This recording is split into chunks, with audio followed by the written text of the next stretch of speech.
যখন মারা যান, শাফি রহমতুল্লাহর রওজায় কিছু কিছু লোক যায়, তারা বসে থাকে, জেকের আজকার করে, অনেকে যায় ভক্তি সেজদা করে। ইমাম আবু হানিফাকে বলা হলো যে এহেন আচরণ যদি মুসলমানের মধ্যে হয় তাহলে এটা শিরকে গণ্য হবে। ইমাম আবু হানিফা একদিন রাগান্বিত ভাবে গেলেন, যাই দেখে একদল লোক এভাবে বসে রয়েছে। বলছে, বাবা তোমরা এনে কি করো? একটা কবর বা একটা রওজা বা একটা মৃত ব্যক্তি তো মানুষের কোনো উপকারে আসে না, তো তোমরা এখানে এসে বসে থেকে কি করো? তো বলছে যে হুজুর, আপনি আমাদের তাড়াহুড়া না করিয়া একটা রজনী আমাদের সঙ্গে আপনি থাকেন, একটু ঘুমান, কিছু বোঝা যায় কিনা। তো উনি রাত্রিতে থাকলেন, ঘুম হয় না, তবু কষ্ট করে একটু ঘুমাইলেন। স্বপ্নের মধ্যে শাফি রহমতুল্লাহ আলাইহি বলছেন, হে ইমাম আবু হানিফা, কোরআনের পরিভাষা তুমি যথারীতি বুঝো, তথাপি এর প্রতিবাদ করো কেন? যেমন অল কাবরি অল সাফায়েতি, যেনারা রওজায় সালেক নিয়াত এবং সুষ্ঠ নিয়াত বা আশা নিয়ে গিয়ে যদি সেখানে কোনো দান বা মানসিক করে, এটাকে সুন্নতে গণ্য করা হবে। এবং সেখানে মনের এরাদা লইয়া ইয়া বলে ডেকে যদি প্রভুর নিকটে কিছু চাওয়া যায়, সেই আল্লাহর ওলির মাধ্যম যে সেটা অবশ্যই প্রাপ্তি হতে পারে।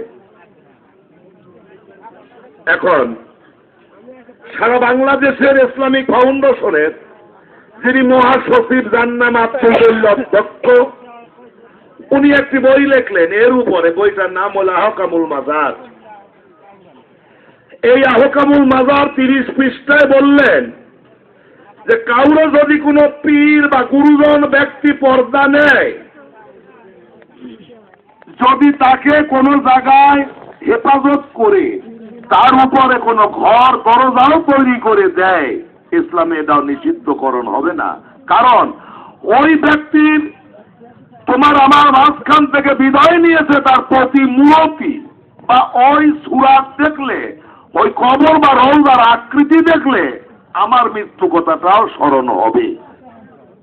তাই সেখানে সমবেত ভাবে অনেক লোককে গচ্ছিত করে গোরস্থান করা হয়। এখানকার সালাম হলো আসসালামু আলাইকুম ইয়া হালাল কবরে, কি বলেন? আর একটা অলির মাজারের সালাম হলো আসসালামু আলাইকা ইয়া হালাল মক্কি। কেন এই সালাম দিতে হবে? কোরআন ঘোষণা করেছে, মতো কারলান্তা মতো যারা আল্লাহর অলি তারা মরে না, অলি এল্লাইয়া মতো অলিরা মৃত্যুর পরও তাদের সুনাম ছড়াইবে, কিয়ামত তক এই সুনামের কোনো বিকল্প নাই। সালেক ভক্ত তেনারাই জানে যে একজন ব্যক্তি বাবা মা হারা হইলে যতটুকু দুঃখিত না হয়, এখন বায়াতের গুরুজন হারা হলে তার চায় তারা বেশি দুঃখিত হয়। বিদায় সেই মাজারে গিয়ে তারা রোদন করে এবং তারা নিজের সব প্রকাশ করে। যখন হাউ মাউ করে কাঁদতে থাকে, তখন ওই রওজায় শায়িত ওই আল্লাহর ওলির ঘুম ভেঙে যায়, চোখ খোলা পায় না। ভক্তের কান্নার সুর, সকল ভক্তের নাম, সকল ভক্তের কথা সম্পূর্ণ উনি বুঝতে পারে। এদিক ওদিক বসে রওজায় হাত মিলাই যখন কোনো পথ না পায়, চিৎকার দিয়ে কেঁদে বলে, হে আল্লাহর নবী, তুমি কি আমার ভক্তের কান্না শোনো না? নবী বলবেন, হে আল্লাহর ওলি, তোমার ভক্তের কান্নার সুর এত মধুর, আমি মদিনায় বসে শুনি তোমার ভক্তের কান্নার সুর। পীর মশায়েক বলবেন, হে আল্লাহর নবী, আমি কেবল বায়াত করে এসেছি, কয়দিন পরেই বিদায় নিয়েছি, ও তো কিছুই শিখতে পারলো না। আল্লাহ নবী বলবেন, তার জন্য দুঃখিত হইও না, হে আল্লাহর অলি, তুমিও আল্লাহর বন্ধু, অলি আল্লাহর বন্ধু, নবী আল্লাহর বন্ধু। যতক্ষণ পর্যন্ত তরিকত জগতের উজ্জ্বল রত্নে গণ্য না হবে, ততক্ষণ তার উপরে কোন আযাব গজব হবে না। কে বলেছেন? আল্লাহর নবী বলেছেন। সেখানে গিয়ে কপালে রক্তপাত করা, কেউ নাচে কেউ গায়, কেউ বা নাচতে নাচতে পাগল হয়ে অঙ্গের পোশাক খুলে যায়। আহকামুল মাজার আব্দুল জলিল বললেন, তাতেও তাদের ঘৃণা দিতে যেও না, লজ্জা দিতে যেও না, তিরস্কার করো না, পারলে তাকে পর্দা দিয়ে ঘিরে দাও। আহকামুল মাজার 36 পৃষ্ঠা, আব্দুল জলিল ইসলামিক ফাউন্ডেশন মহাসচিব উল্লেখ করেছেন। তাহলে মনে হয় মাজারে যাতায়াত করা, মাজারে বসে জিকির করা, মাজারে বসে ইসলামিক গান করা এটা নিষিদ্ধকরণ নয়। যারা বলে তারা হলো ওহাবি নজদি, এজিদি গ্রুপ, এজিদি মাওলানা। যারা হুসাইনি মাওলানা তারা কোনোদিন মাজারের গীবত গাবে না। গান রেখেছে, প্রশ্নগুলো করেছে বড়ই কঠিন গানের মধ্যে। নবী আয়েশার ঘরে যাইতো যখন, তখন পাইতো কেন ওহির ভার।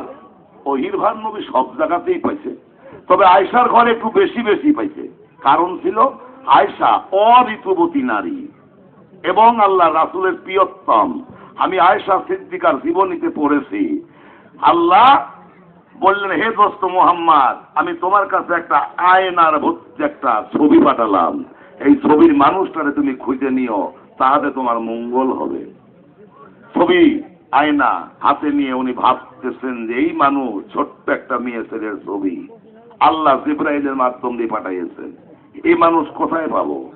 খুঁজতে খুঁজতে একদিন আবু বকরের বাসায় গেলেন, দাওয়াত করলেন আবু বকর।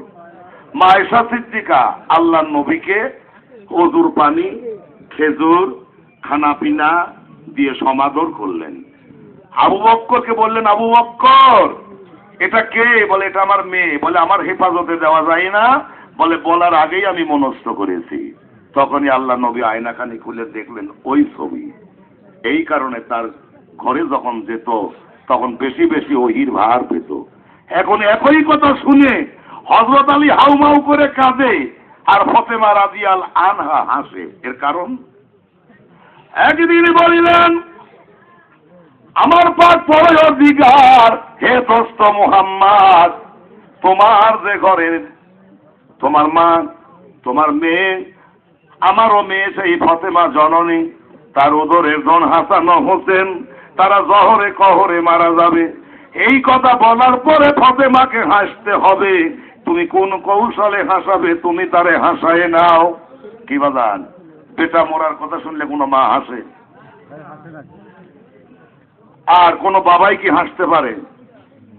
আলীকে যখন বললেন, আলী শিক্ষার দিকে দিয়ে উঠলেন, আহা, সে সময় কি আমি পৃথিবীতে থাকবো? বলেন না, তোমার হুসাইন তাকে কতল করবেন কারবালায়, তোমার যে বড় ইমাম সে জহরে মারা যাবে।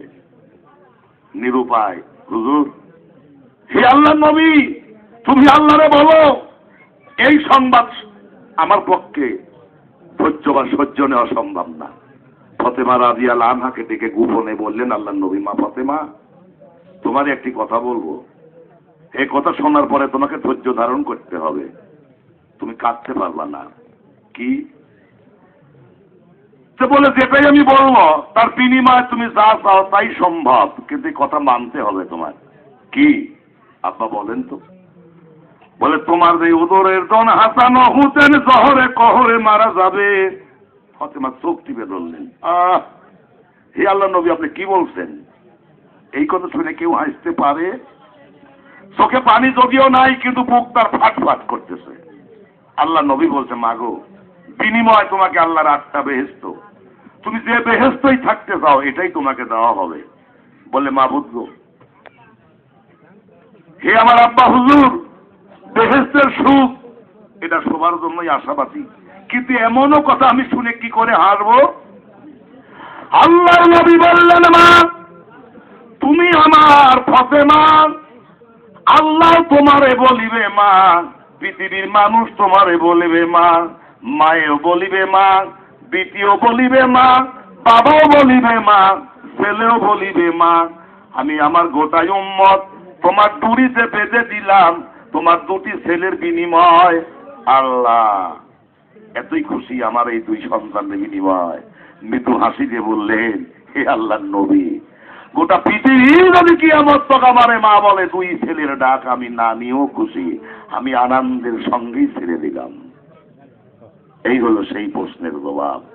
এখন একটি গান। আচ্ছা, আল্লাহ নবী কোন সিঁড়িতে বা কোন তরিকায় আল্লাহ নবী বাস করেছেন? বাদান আর গোটা কয়েক প্রশ্ন করলে তোমার অনেক সময় ওটা লাগতো না। আল্লাহ নবী সর্বশেষে যে তরিকা দান করেছেন সেই তরিকার নাম হলো ওহিদিনিয়াত। আমার মাকে দেখো মা বলিয়া, মাকে দেখো মা বলিয়া, মাকে দেখো মা বলিয়া ডাকে আল্লাহ পরোয়ার। মায়ের হাতে তুলে দিল মাখলুকাতের ভার নবী, মায়ের হাতে তুলে দিল মাখলুকাতের ভার।